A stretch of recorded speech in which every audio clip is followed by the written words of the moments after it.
마태복음 3장 5절부터 10절까지 시작. 그때 예루살렘과 온 유대와 요단강 부근 사람들이 다 그에게로 나아가서 자기들의 죄를 자백하고 요단강에서 그에게 세례를 받았다. 요한은 바리새파 사람과 사두개파 사람이 많이들 세례를 받으러 오는 것을 보고 그들에게 말하였다. 독사의 자식들아, 누가 너희에게 닥쳐올 징벌을 피하라고 알려주더냐. 회개에 알맞는 열매를 맺어라. 그리고 너희는 속으로 주제넘게 아브라함이 우리 조상이다 하고 말할 생각을 하지 말아라. 내가 너희에게 말한다. 하나님께서는 이 돌들로도 아브라함의 자손을 만드실 수 있다. 도끼가 이미 나무 뿌리에 놓였으니 좋은 열매를 맺지 않는 나무는 다 찍혀서 불 속에 던져진다. 자, 오늘 말씀 조금 볼게요. 무슨 말씀이신지 좀 이렇게 봐야 됩니다. 자, 5절, 6절은 세례를 받아요. 사람들이 다 몰려듭니다. 온 유대와 요단강 부근 사람들이 다 그에게로 와서 뭐를 고백한대요? 자기들 죄를 고백한대요. 그리고 세례를 받아요. 이 세례는 죄를 고백하고 그 죄가 용서받게 하는 세례겠죠. 죄를 용서하는 회개의 세례예요. 근데 오케이, 여기까지는 좋아요. 그런데 7절부터 10절까지 한 가지 사건이 일어났는데 어떤 사건이냐면은 바리새파 사람과 사두개파 사람들, 굳이 말하면 이 당시에서 종교 지도자라고 하는 사람들, 우리가 좀 잘 믿어 라고 하는 사람들이 세례 요한 앞에 나와요. 이들도 죄사함에 세례를 받으러 왔겠죠. 그런데 세례 요한은 좀 이상한 말을 합니다. 갑자기 이들 보고 뭐라고 하냐면은 뭐라고 그래요? 첫 마디가 독사의 자식들아 이렇게 돼요. 아니, 욕 아닙니까? 이렇게 비난할 수 있습니까? 독사가 뭐야? 독사, 뱀. 독으로 죽는다고? 아니, 독사의 자식들아. 너희는 독사의 자식들이야. 독으로, 세례 요한 나쁜 거 같지? 왜 그럴까요? 이걸 가만 보면은 왜 독사의 자식들이라고 했냐면은 그 반대로 이들이 속으로 나는 누구의 자손이라고 생각했기 때문에 나는 아브라함의 자손이지 라고 했는데 세례 요한이 이렇게 말, 너희는 아브라함의 자손이야? 아니야, 너희는 독사의 자손들이야. 독사라 함은 그 못된 어떤 동물을 뜻하겠지만 창세기에 누가 아담과 하와를 요약하죠? 뱀이죠, 뱀. 너희들은 그렇게 사탄의 자식들이야 라고 하는 게 이 독사의 자식들이야 이런 뜻이에요. 더 나쁘죠. 너희는 아브라함의 자손이라고 스스로 생각하지. 너 예배 잘 드리잖아. 너희 11조도 잘 내지. 아니, 이 사두개인가 바리새인들, 종교 지도자들이니까 남들 보기 얼마나 기도도 많이 합니다. 거룩합니다. 근데 뭐라고 말하냐면은 너희들은 사탄의 자녀들이라 이렇게 말해요. 열심히 교회 생활하고 평생을 교회 생활하는 사람에게 지금 사탄의 자식들아 라고 말하는 거예요. 그리고 그 사람들의 생각을 꼬집어내는 건 이런 거예요. 너희는 속으로 주제넘게 아브라함이 우리 조상이다 하고 말할 생각을 하지 말아라. 이게 무슨 뜻일까요? 아니, 아브라함의 자손이라고 생각하는 게 그렇게 큰 죄입니까? 그렇게 큰 잘못입니까? 라고 여길 수 있죠. 근데 이거의 속뜻을 살펴보면 이래요. 이 당시에 전승에 따르면은 우리는 아브라함 자손이기 때문에 아브라함이 어디 있냐면은 천국 문 앞에 있어. 지옥 문 앞에 있어. 우리가 지옥 문 앞에 가면 어떻게 돼? 우리를 절대 그 안에 들여보내지지 않고 천국으로 보내주는 사람이 누구야? 아브라함이라고 생각을 했어요. 그래서 아브라함이 자손인 걸로 너희들이 지옥불을 면할 수 있다라고 생각하는 것 잘못이야. 그렇기 때문에 근데 이게 문제가 생겼어요. 왜 문제가 생겼냐면 그렇게 믿었기 때문에 함부로 사는 거예요. 아니 뭐 내가 잘못을 해도 지옥문 앞에서 아브라함이 날 구해줄 텐데 라고 해서 그거 하나 믿고 삶을 살다 보니까 별로 그렇게 행복한이에요. 정결하고 거룩한 본질적으로 그런 삶을 살지 않았어요. 그래서 지금 책망받는 거예요. 그죠? 항상 기독교가 욕 많이 받는 게 이거야. 야, 너희들은 그냥 죄를 짓고 회개하면 그만이라면 천국 간다며 라고 말을 하잖아요. 그죠? 그래서 너희들은 함부로 죄 짓잖아 라고 얘기를 해요. 그 이야기는 정말 성경적일까요? 아닐까요? 오늘 말씀으로 보면 성경적이지 않아요. 오늘 성경은 뭐라고 하냐면은 회개에 합당한 뭘 맺으래요? 열매를 맺으래요. 회개는 합당한 뭐가 있어야 돼요? 열매가 있어야 돼요. 그 열매를 맺어가지 않으면은 구원이 있어요? 없어요? 없다 이 얘기예요. 목사님 무슨 얘기입니까? 예수님 믿으면 무조건 구원을 받는다면서요.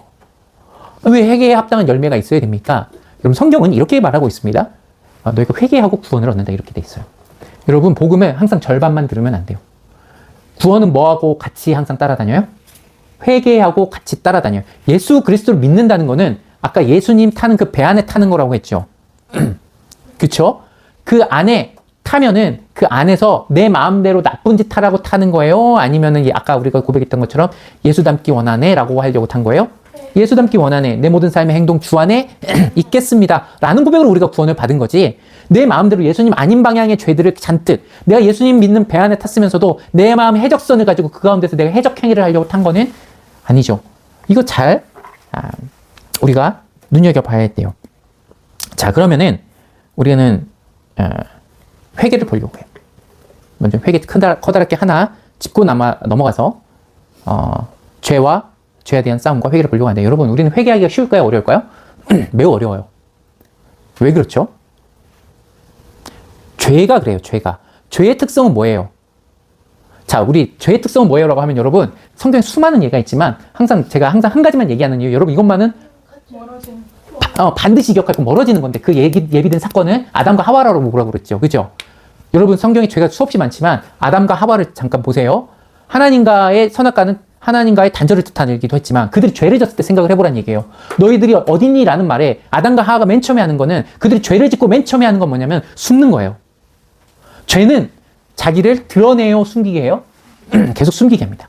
죄는 드러내고 싶어요, 숨고 싶어요? 숨고 싶어요. 여러분, 어떤 일이 잘못됐을 때 여러분의 잘못이 있다라는 것을 순수하게 그 순간 인정하고 고백하고, 내 잘못 때문에 이렇지 라고 그 순간 얘기합니까? 아니면 다 쟤 때문이야, 환경 때문이야, 엄마 때문이야, 아빠 때문이야, 저 사람 때문이야, 아우 짜증나. 어떤 쪽이세요?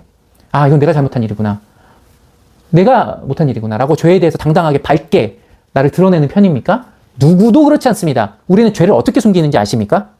죄를 어떻게 숨겨요? 너 때문이야 라고 숨겨요. 저 사람 때문이야 로 숨기죠. 내가 잘못이 있다 한들 네 잘못이 더 커, 이러므로 자기의 잘못을 숨겨요. 맞아요. 죄는 항상 숨겨요. 항상 숨겨요. 그래서 회개하기 쉽지 않습니다. 어떻게 숨기느냐? 우리의 모든 이성을 다 동원해서 나의 죄를 드러나지 않는 방향으로 숨겨요. 그러니까 내가 머리가 똑똑하잖아요? 똑똑한 사람은 그 똑똑한 머리로 뭐 하냐면은 자기의 죄가 없다는 것을 계속 얘기해요. 자기의 감정과 의지와 모든 것은 어디로 향하냐면, 내가 죄를 졌다가 아니라 내가 죄를 졌다고 하냐, 나는 억울해. 이 방향으로 우리는 아주 특화되어 있는 사람이라는 걸 잊어버리지 말아야 돼요. 우린 그런 사람이에요. 그래서 여러분, 회개하십시오 하면 여러분 죄가 떠오릅니까? 절대 여러분 그럴 수 없어요. 여러분 만약에 자기 죄가 떠오른다면 여러분 그 사람은 하나님 앞에 굉장히 자기를 투명하게 항상 서는 사람이에요. 대부분 하나님 앞에 그렇게 서지 않습니다.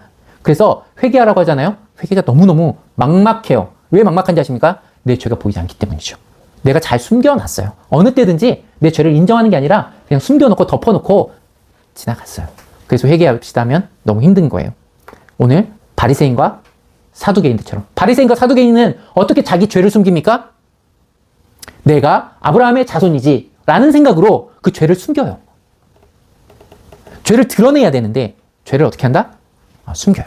우리도 여러 가지로 죄를 숨기려고 해요. 자, 그럼 죄가 뭘까요? 우리가 떨어짐이라고 했죠. 단절이라고 했어요. 하나님과의 관계가 단절이 되고 사람과의 관계가 단절이 되는 게 죄죠. 자, 근데 오늘 동의어를 두 개를 보려고 해요. 이 단절이라는 건 어느 때 이루어지는가? 죄라는 건 어느 때 이루어지는가? 첫 번째는 잘못된 높아짐이에요. 잘못된 높아짐. 무슨 얘기냐면은, 하나님과 우리 사이에서 멀어지게 하는 거는 하나님보다 높아지는 그 무엇이 있을 때 하나님과 멀어져요. 다시, 하나님보다 더 중요한 무엇이 놓였을 때, 더 높아진 무엇이 있을 때 하나님과 멀어지게 돼요. 내가 그거보다 더 높아질 수 있죠. 아담과 하와는 자기가 높아졌잖아요. 그죠? 높아지려고 했다 하나님과 멀어졌잖아요. 하나님이 또 화내신 순간이 있는데, 이스라엘 백성들이 광야에서 출애굽 생활할 때 하나님을 뭘로 바꿨냐면 황금 송아지로 바꿉니다. 그들 눈에는 하나님 위에 뭘 놓고 싶은 거였어요? 돈, 황금, 성공, 이런 걸 놓고 싶은 거예요. 이걸 성경에서는 다르게 말하는 것을 욕심이라고 하다. 욕심은 무엇이냐면은, 욕심이 왜 우상숭배냐면은 하나님보다 뭐가 높아지기 때문에, 뭐를 가지고 싶은 마음 자체가 문제가 되는 게 아니에요. 여러분, 내가 물건을 가지고 싶고 내가 뭘 하고 싶고 이거 자체로 문제가 된다 안 된다? 그거 자체로 문제가 안 돼요. 근데 그게 무엇보다 높아질 때, 하나님보다 그게 높아질 때, 하나님 뜻이 그것을 하지 말라고 하는 것을 분명히 알았음에도 불구하고 그거를 하고 싶고, 그래도 내가 그거를 내 손에 넣어야 한다고 생각했을 때, 이게 죄예요. 이거는 아주 적극적인 죄죠. 근데 죄는 적극적인 죄만 있는 거는 아닙니다. 소극적인 죄도 있어요. 죄가 어떻게 소극적일 수 있습니까? 소극적일 수 있어요. 이 소극적인 죄의 다른 이름은 뒤로 미룸이에요. 미루는 거예요. 뭘 미뤄요? 나중에. 예배? 나중에 드리면 되지 않아? 큐티? 나중에 하면 되지 않아? 오늘 못했어? 내일 하면 되지. 어떻게 계속? 미루는 거예요. 미루는 거예요. 왜 미뤄요? 내가 바쁘니까. 내가 지금 집중할 마음이 없으니까. 내가 지금 스트레스 받아서 다른 거 해야 되겠으니까. 하고 뭘 계속 미루는 거예요? 하나님과 관계의 올바름을 맺어야 돼? 뭐 큐티, 기도, 예배, 묵상 이런 거 있죠? 이런 거 자꾸 어떻게 해요? 미뤄요. 여러분 우리가 나쁜 마음 가지고 밉니까? 아니 내가 하나님 싫기 때문에 미뤄 이래요? 아니요. 바쁘니까 어쩔 수 없지. 오늘 내가 피곤하니까 어쩔 수 없지. 그러니까 내가 하나님에 대해 마음이 좋은 거예요? 나쁜 거예요? 나쁜 건 아니에요. 악감정이 있는 것도 아니에요. 그래서 이게 죄인지 몰라요. 이게 죄인지 몰라요. 놀랍게도 우리의 마음이 하나님에 대해서 어떻기 때문에 나쁘지 않고 적대적으로 하나님을 적으로 생각하지 않기 때문에 이게 죄가 되는지 모른다 이 얘기예요. 여러분 우리가 잘못 알고 있는 게 있어요. 관계에 대해서 그러는데 여러분 가까운 관계, 가족과의 관계, 뭐 우리 교회의 관계, 아주 만났던 친밀한 관계는 어떻게 생각하기 쉽냐면 막 대해도 된다라는 생각을 해요. 나에게 이 정도는 네가 받아줘야지. 내가 이 정도 해도 너는 나의 못난 모습을 네가 받아줘야지 라고 생각하기가 되게 쉽죠. 내가 그 사람을 이해하길 원해요? 이해받길 원해요? 이해받기 원하죠. 친밀한 거는 여러분 놀랍게도 내가 저 사람을 잘 이해해줘야지가 아니라 내가 이해받길 원해요. 그러니까 어떻게 하냐면 하나님과 나의 친밀하다면서요. 하면서 어떻게 돼? 날 좀 이해해주세요. 내가 지금 바빠요. 내가 지금 할 마음이 없어요. 내가 지금 좀 그래요. 그러니 하나님 내가 잠깐 떠날 테니까 날 좀 이해해주세요. 라고 그 관계를 악용하는 게 우리 본성이에요. 여러분 가족하고 왜 제일 많이 싸우는지 아세요? 세상에서? 싸움 제일 많이 하는 데가 어디예요? 가족이고요. 제일 화해 못하는 데가 어디입니까? 가족입니다. 왜 그래요? 가족만큼 내가 잘 이해해야 되는데 잘 이해받길 원하는 것들이 이루어지지 않았으니까 그만큼 화가 나고 분노가 나고 짜증이 나고 그래요. 더 잘 용서해줘야 되는데 내가 용서하기보다는 내가 더 용서받기를 원하는 곳이 가족이라서 더 상처가 커요. 더 실망이 커요. 여러분 이게 무슨 속성이에요? 죄의 속성이에요. 친하면, 그런 관계면, 가족이면 내가 더 이해받아야지. 나한테 더 잘해줬어야지 라고 생각하는 관계가 놀랍게도 가족이에요. 그러면 안 되는데. 여러분 정말 나한테 억울한 일이 있을 수 있죠. 가족 억울한 일이 있을 수 있어요. 근데 대부분은 남들보다 더 가족에게 받기를 기대합니다. 하나님께도 내가 뭘 좀 더 잘해드릴까 라고 생각하기보다는 하나님께 항상 이해받기를 원하고 하나님한테 받은 거는 당연하고 내가 하나님 소중히 여겨야 될 것들은 뒤로 미루는 거. 이게 죄예요. 이게 죄예요. 그리고 그렇게 미루다 한두 번 미루다가 그 다음날 또 미루게 되고요. 점점 미루는 강도가 많아지고 그러다 관계가 단절되는 거예요. 여러분 기억하셔야 될 거는 죄는 대놓고 유혹하는 경우는 별로 없습니다. 누군가 여러분을 이렇게 묻습니까? 야, 너 하나님 싫지? 이렇게 물어요? 사단은 우리에게 절대 그렇게 묻지 않아요. 조금씩 미워하냐라고 묻지 않아. 야, 오늘 바쁘지 않니? 오늘 힘들지 않니? 오늘 피곤하지 않니? 너 오늘 너무 고생했어. 여러분을 위로하고 여러분들을 높여줍니다. 야, 살다 보면 그럴 수 있는 거지. 어떻게 우리가 완벽하게 살아? 우리가 어떻게 완벽하게 신앙생활해? 우리가 어떻게 그걸 딱딱 다 맞춰서 그렇게 할 수가 있어? 그런 날도 있는 거지. 라고 우리를 유혹하는 거죠. 죄는 그래요. 여러분, 똑똑히 여러분을 높여주면서 죄는 여러분에게 하나님을 멀리 떼어놓으려고 합니다. 여러분을 절대 낮추지 않아요. 여러분을 매우 중요한 사람으로 만들어줍니다. 여러분이 그 삶을 굉장히 응원해줘요. 그래도 된다. 너 잘 살았어. 수고했지. 그러니까 이제 그만해도 돼. 라고 뭐 한다고요? 하나님으로부터 멀어지게 합니다. 여러분 이 소리를 하나님께로서부터 직접 들으면 상관이 없어요. 근데 대부분 하나님께 직접 듣지 않습니다. 대부분 내 마음에 세상 사람을 통해서 하나님을 멀어지는 방향에서 듣습니다. 해적선에서 이렇게 손짓하는 거. 야, 너 거기 하나님 구원으로 가는 배 안에 있다면서 너 거기서 뭐해? 힘들기만 하고 야 잠시 쉬어도 돼. 야, 해적선으로 잠깐 넘어와. 여기 널 위한 음식도 있고 널 위한 파티도 있다. 여긴 널 위해서 심리 상담할 놀라운 상담사도 있어. 그러니까 와서 잠깐 쉬었다가 다시 가. 근데 잠깐 왔다 가면 되는 거지. 라고 하죠. 영원히 이쪽으로 오라고 말하지 않아요. 여러분 그 가운데 여러분이 어디 속했는지 한번 보세요. 근데 반면에 죄가 아닌 건데 죄로 여기는 것도 여러분이 너무 많아요. 다시 죄가 아닌데 죄로 여기는 것들이 여러분들 꽤 있어요. 무슨 얘기냐면 감정적인 부분에 있어서 그래요. 내가 저 사람과 관계가 이어졌다 떨어졌다를 여러분 뭘로 알아요? 저 사람과 내가 마음이 통하냐, 감정이 좋냐, 좋지 않으냐로 여러분 친밀함을 보통 판단하지 않나요? 그죠? 근데 그 사람과 마음이 안 좋아요. 마음이 안 좋아요. 그럼 죄인 것 같아. 하나님에 대해서 뭔가 마음이 안 좋아. 불평이 있어. 그럼 죄인 것 같죠? 물론 죄일 수 있죠. 그런데 그거 자체로는 죄가 성립이 안 돼요. 자, 여러분이 가장 많이 하는 계속 선악과 비유로 들어갑니다. 아담과 하와가 이렇게 생각해 봅시다. 하나님께서는 사단이 말한 대로 하나님께서는 우리를 별로 좋아하시지 않나 봐 라고 생각할 수 있죠. 마음이 그럴 수 있잖아. 그치? 아니 우리를 왜 하나님보다 못하게 지으셨어? 하나님보다 높게 지으시지? 라고 불평불만을 가질 수가 있어요. 저는 그렇게 생각을 해요. 그런데 이렇게 생각합시다.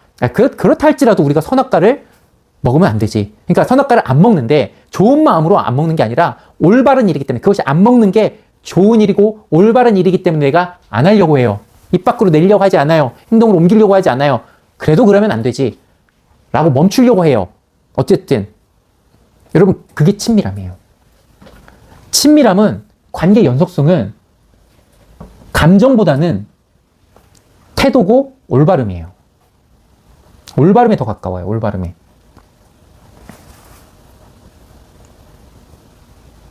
자, 사람과 사람 사이에 소원한 마음이 들 수 있어요? 없어요? 분명히 들 수 있습니다. 싫은 마음이 들 수 있어요? 없어요? 분명히 들 수 있어요. 남자들도 그렇고 여자들도 그렇고 각각 취약한 죄들이 있죠. 죄들이 있어요. 그럼 마음이 훅 들어와요. 그 자체는 죄가 될 수 없어요. 내가 원하는지 안 하는데도 그 마음은 들어와요. 여러분, 길 가다가 누가 여러분들에게 욕하면 여러분 마음이 상해요? 안 상해요? 상하죠. 그걸 막을 수 있어요? 없어요? 그걸 막을 수 없어요. 여러분, 그 감정이 길 가는 사람한테 욕 먹었는데 감정이 좋을 수 없어요. 누군가에게 내가 가만히 있는데 억울하게 뭔가 한 대 맞았어요. 감정이 좋을 수가 없죠. 그 감정을 우리가 막을 수 있습니까? 없어요. 내가 저 사람을 사랑해야 되는데 내 감정이 이래 라고 정지할 필요 없다 이 얘기예요. 그 마음은 어쩔 수 없이 들어오는 거예요. 문제는 이런 거죠. 저놈의 자식한테 쥐어박을까라는 마음이 생길 수도 있어요. 아까 말했지만, 그러나 그 사람을 사랑하는 거는 가서 내가 껴안아주고 이 마음을 없애는 게 아니에요. 거기까지 가면 물론 좋아요. 거기까지 가면 너무나 큰 사랑이죠. 그러나 내가 그래도 저 사람을 때리는 건 아니지 라고 겨우겨우 참았어요. 이건 올바른 게 아니야. 어쨌든 내가 지금 저 사람을 향해서 복수하고 싶고 나쁜 마음이 있지만 언젠가는 이 마음 내려놓아야긴 해야 될 거야. 그러니까 어쨌든 지금 저 사람을 해치지는 말자. 내가 진짜 똥이 무서워서 피하냐? 더러워서 피하지라고? 어떤 이 자리를 피하고 보자 라고 하는 것도 굉장히 훌륭한 사랑의 시작이라고 여러분에게 말씀드리는 거예요. 예수님처럼 자라나야 되는 건 맞지만 그곳에 한 번에 도착하지 못했다라고 해서 우리가 엄청난 죄를 짓는 건 아니에요. 여러분, 죄와 죄가 아닌 것은 태도예요. 태도. 무슨 얘기냐면, 내가 죄를 지른 사람과 싸우려고 하죠. 그죠? 이 방향으로 서 있는 게 아니라 그래도 이쪽으로부터 내가 멀어져야지라고 씩씩거리지만 방향을 전환해서 하나님께로 향해서 저놈을 어떻게 해야 될까요? 라고 하나님께 서 있는 그 자체. 이게 죄와 싸우는 거예요. 싸우는 거. 죄와 멀어지는 거예요. 방향을 전환하는 거예요. 물론 하나님께 방향을 전환해도 마음이 어렵고 불편하죠. 맞아요. 그럴 수 있어요. 그러나 내가 방향을 전환하는 거예요. 죄라는 건 뭐냐면, 내가 그쪽으로 이렇게 마음이 들어왔는데 내가 계속 그 사람에게 더 복수하려는 마음으로, 더 해치려는 마음으로, 더 원망하려는 마음을 그냥 내버려 두는 거예요. 거기다 양분을 주는 거예요. 야, 맞아. 저 사람 때려야 돼. 어떻게 때려야 되지? 그 다음부터 구체적인 방법을 연구하고 알고 막 이렇게 하는 것. 이것이 점점 죄로, 더 많은 죄로 가게 하는 거예요. 여러분, 죄는 어떤 충격의 그 상황에서 결정되지 않아요. 그 자체로 내 마음에 어려움이 죄가 되진 않아요. 분명한 건 내가 방향을 어디로 설정할 거냐가 문제예요. 그러면 죄랑 어떻게 싸우는 겁니까? 이걸 조금 보려고 해요. 성경에서 죄랑 싸우는 게 굉장히 많아요.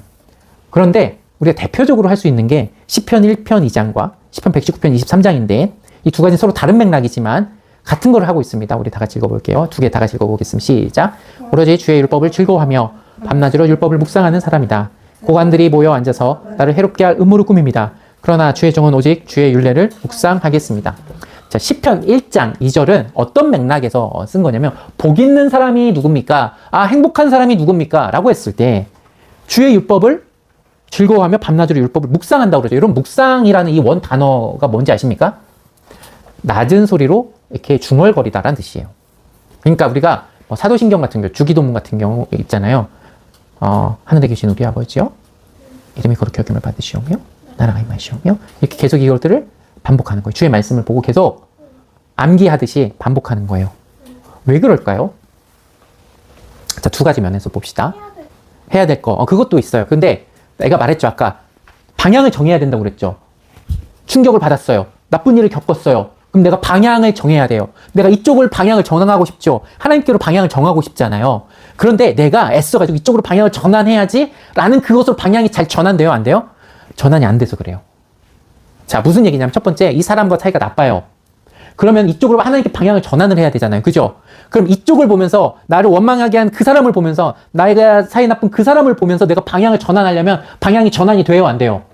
방향이 전환이 안 돼요. 이 사람에 대한 악한 마음을 끊으려면은 내가 뭐 쇼핑에 중독된 거를 끊으려면은 쇼핑할 수 있는 그 무엇을 끊어야 되고요. 그 나에게 악한 사람을 행한 그 사람하고 단절이 돼야 돼요. 단절이 돼야 돼요. 근데 단절이 어떻게 시키냐면 그 자리를 떠나는 것도 있지만 그 자리를 떠난다고 해서 그 사람이 안 잊혀집니까? 그렇지 않아요. 어떻게 되냐면 하나님의 말씀들을 계속 읽는 거예요. 왜 읽냐면 여러분 이게 그나마 다행인 게 뭐냐면 하나님의 말씀을 여러분 믿음으로 가지십시오. 여러분 안에 심으십시오. 이게 아니에요. 중얼거린다는 것은 하나님의 말씀대로 방향대로 내가 가겠다는 의지적 표현이지 그 말씀이 나에게 지금 막 믿음이 되고 사랑이 되고 능력이 되는 그 시작 순간이 그렇지 않아요. 여러분. 어떻게 그게 가능해요? 다만 중얼거리는 거 계속 중얼거리는 거는 그 방향 하나님께로 가는 방향 그 말씀의 방향이 내 것이 되길 바라는 마음으로 그냥 계속 선포되는 거예요. 너 저기로 가야지. 넌 그 말씀으로 가야 되는 사람이야 라고 계속 자기 자신을 다독이고 밀어주는 거예요. 그렇게 방향 전환이 되는 거예요. 예, 죄와 싸워 이기는 건 그래요. 내가 이 순간 그 사람하고 사이가 나쁠 때 그 사람에게 집중을 하라 말아라? 아니에요. 그 사람하고 문제가 생겼는데 죄를 짓지 않는 거는 그 사람에게 집중하는 게 아니라 하나님 주신 말씀들을 여러분이 알고 있는 말씀 있죠. 하나님은 나를 사랑하시고 하나님은 선하시며 하나님은 악인을 심판하시고 여러분이 외운 말씀들 알고 있는 말씀들 계속 중얼거리는 거예요. 그 말씀이 생각이 안 나니까 많은 어른들이 어떻게 하냐면 주기도문을 외운대요. 근데 주문 같을 수 있어요. 그러나 주기도문을 외우는 거에 대해서 저는 찬성인 이유는 그래요. 적어도 악한 상황, 원망하는 상황, 짜증하는 그 감정에 집중하는 게 아니라 예수님께서 알려주신 기도에 집중함으로 내가 하나님께로 가고자 하는 선언과 묵상이죠. 그런 면에서 중얼거리는 것. 사도신경을 중얼거릴 수도 있죠. 여러분, 그 내용도 중요하지만 중요한 것은 내가 하나님께 속하겠다는 선포고 의지입니다. 여러분, 죄와 싸우는 거는 그렇게 싸우는 거예요. 방향 전환은 그렇게 하는 거예요. 방향 전환은 그렇게 하는 거예요. 여러분, 오늘 뒤에 누가복음 못하고 맞춰야 될 것 같은데 누가복음에 잠깐만 요약을 하고 갑니다. 왜 누가복음에 나오는 얘기가 있냐면 여러분 탕자의 비유들을 아시죠? 탕자가 뭐냐면은 아버지 재산을 미리 받아가지고 다른 데 가서 다 써버려. 탕진할 때. 탕진하는 아들이야. 탕진할 때 탕진하기도 하고 방탕하기도 하고 타락했다 했을 때도 그런 말을 쓰고 비워버리고 없애버리고 좋은 것들을 그렇게 자기 욕심대로 사는 사람이야. 유산을 미리 달라고 했고 저기 멀리 가가지고 유산 아버지한테 돈 받았으니까 아버지가 필요해? 필요 없어. 필요가 없어. 가장 죄는 뭐냐면 아버지의 돈을 좋아하는 건 괜찮아요. 근데 뭐냐면 아버지의 돈을 받고 아버지를 떠난 게 죄예요. 아버지에게 바랬던 건 돈 외에 없던 거죠. 아까 말했던 죄가 뭐예요? 무엇보다 높이 있는 거라고 그랬잖아요. 단절이라고 그랬잖아요. 아버지의 돈만 가지면 난 아버지와 단절될 거야. 괜찮아. 이래서 죄인으로 보는 거예요. 굳이 아버지 용돈 좀 주세요. 저 아버지하고 행복하게 살고 싶어요. 라고 할 수도 있죠. 근데 그러지 않고 아버지를 떠났어요. 아버지는 나에게 돈을 줄 존재지 그 이상 그 이하도 아니까 필요가 없게 된 거예요. 그래서 이 사람은 죄인으로 우리가 보게 되죠. 그리고 그 돈을 다 써버리고 심지어 너무 가난해져가지고 돼지 치는 일을 했거든요. 돼지를 이렇게 돌보는 일을 했거든요. 그 당시 유대인에게 돼지 치는 일은 어떤 일이냐면은 굉장히 돼지가 부정한 동물이기 때문에 돼지가? 옛날에는 돼지를 먹지 못했어요. 먹지 말라고 했어요. 여러 이유가 있지만 소는 정결하고 돼지는 부정하다고 했어요. 여러 가지 이유는 나중에 얘기할게요. 그래서 돼지는 굉장히 더럽고 부정한 동물이었어요. 그 동물까지 치는 데까지 갔어요. 그런데도 돼지가 먹는 그 음식조차도 주지 않는 거예요. 그 주인은. 그래갖고 결국 이 둘째 아들이 어떻게 했냐면 이렇게 생각을 합니다. 우리 아버지는 그렇지 않았는데 우리 아버지의 일꾼들은 먹을 게 넘쳐나. 그 순간 뭐가 생각나냐면 우리 아버지가 얼마나 좋은 분인지 생각나요. 그래서 다시 돌아갑니다. 재산을 다 잃어버렸죠. 아버지의 재산인데. 물론 형도 가지고 동생도 가졌어요. 나눠 가졌어요. 그래서 돌아왔죠. 아버지가 어떻게 합니까? 너 그 재산 다 어쨌니? 라고 해요? 그렇지 않아요. 반겨주고 맞아주죠. 여기서 아버지의 특징이 나타나요. 무슨 특징이 나타나냐면은 아들은 아버지의 재산이 굉장히 중요했죠. 근데 아버지는 자기가 갖고 있었던 그 재산이 아들보다는 높지 않았어요. 다시. 아들은 그 재산이 아빠보다 높았죠? 근데 아빠는 그 재산이 아들보다 위에 있어요, 낮에 있어요? 낮게 있어요. 그러면서도 그 돈을 쓴 거예요. 그래서 그 아들은 그 돈을 탕진하고 없애버린 것들에 대해서 뭐라고 하지 않아요. 아빠가. 뭐라고 하지 않아요. 왜냐면 이 아들이 다시 돌아왔기 때문에. 내가 돈을 잃었다 하더라도 내가 누구를 얻었기 때문에 괜찮다고? 아들을 얻었기 때문에 괜찮아요. 아들을 얻은 거에 비하면 돈 잃은 거 아무것도 아닐 수 있지 라고 생각을 합니다. 근데 아들이 돌아왔는데 그냥 돌아온 게 아니에요. 내가 죄졌습니다. 내가 이제 아버지의 아들이라고 그렇게 할 자신이 없어요. 나를 종으로라도 써주세요라고 왔어요. 왜냐면 아들은 그랬어요. 왜냐면 바깥에서 아주 어떤 일을 하고 사는 것보다 우리 집안에서 아버지의 집안에서 종으로 사는 게 훨씬 더 행복하다는 걸 알았기 때문에 그래요. 이 세상 내가 나가고 하나님을 떠나서 내가 떵떵거리고 살고 거기서 받는 어떤 대우보다 아버지께 받는 최하의 대우, 제일 안 좋은 대우, 아버지께 돌아갔을 때 아버지가 줄 수 있는 가장 조그만 사랑도 내가 이 세상에서 겪을 수 있는 가장 높은 사랑보다 더 크다라는 것을 알기 때문에 온 거잖아요. 무슨 얘기냐면은 아버지는 사랑이 크신 분이야. 아버지의 아주 작은 사랑도 이 세상에 아주 큰 사랑보다 더 커. 아버지를 떠나서 이 세상에 내가 만족할 곳은 없고 내가 돌아갈 곳은 없어 이제. 아버지가 나를 사랑하지라는 걸 깨닫고 왔죠. 아버지가 아들을 얻었다는 건 단순히 물리적으로 돌아왔다는 얘기가 아니라 이 아들이 아버지에 대한 사랑을 깨닫고 돌아왔기 때문에 얻었다라고 하는 거예요. 그런 거에 비하면 돈 잃어버리는 건 아무것도 아니지. 그 깨달음. 하나님이 날 사랑하시고 내가 하나님 아버지보다 더 큰 사랑을 이 세상에 발견할 수 없지라는 그 깨달음. 그것 때문에 우리가 회개할 수 있는 거예요. 다시 말하면 우리가 죄 지었죠. 죄를 고백하기가 어려운 이유는 죄를 지은 그 대가, 처벌에 대해서 우리가 알기 때문에 그래요. 그것은 비난받아야 되고 처벌받아야 될 것을 우리가 본능적으로 알죠. 그렇기 때문에 꺼내놓지 않죠. 그러나 성경에서의 회개, 내가 죄를 아까 싸우다가 죄를 다시 지을 수 있잖아요. 그죠?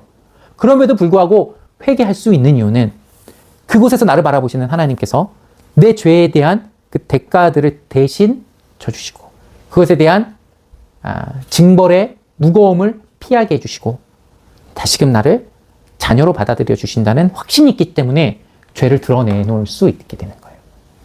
내가 이 죄를 드러내놓으면 진짜 혼나겠다. 내가 못난 사람인 걸 드러내면 진짜 혼나서 나는 정말로 미움받고 저주의 자식이 될 거야 라는 것을 말하지 않기 때문에 오히려 내가 저주받아야 될 거라고 생각했는데 하나님께서 나를 끌어안고 잘 돌아왔다라고 받아들여 주시기 때문에 우리는 죄를 고백하고 방향을 전환할 수 있는 거죠. 우리가 말씀을 중얼거리죠. 도저히 마음에 들어오지 않으니까 입부터 중얼거려요. 언젠가는 마음에 들어오겠지라는 소망이 있기 때문에 중얼거림도 있죠. 그러나 결국 그 끝에서 발견하는 건 내가 방향을 전환해서 내가 말씀을 중얼거리면 저 끝에서 발견하는 건 뭐예요? 어느 방향을 발견하는 거예요? 내가 이렇게 죄 짓는 마음, 심지어 이 사람을 때리고 돌아섰어. 죄 짓고 돌아섰어도 괜찮아. 지금이라도 돌아섰으니 괜찮아. 내가 너를 회복시켜 줄 거야. 라고 하신 하나님의 사랑 때문에 우리가 회개할 수 있는 거예요. 결국 우리가 회개할 수 있게 하시는 하나님의 방법은 우리의 죄를 더욱더 짜내서 우리를 더욱더 비판해서 우리를 몰아세워서 우리를 회개케 하시는 게 아니고 내가 너를 용서할 준비가 되어 있어. 네가 이제까지 실수하고 넘어졌던 그 모든 것들을 내가 네가 보상하라고 하지 않고 내가 보상할 준비가 되어 있어. 라고 말하심으로 우리에게 회개하게 길을 열어주셨다는 것을 잊어버리지 않으시길 바랍니다. 이 시간 우리가 기도하며 성찬 예배로 나가도록 하겠습니다.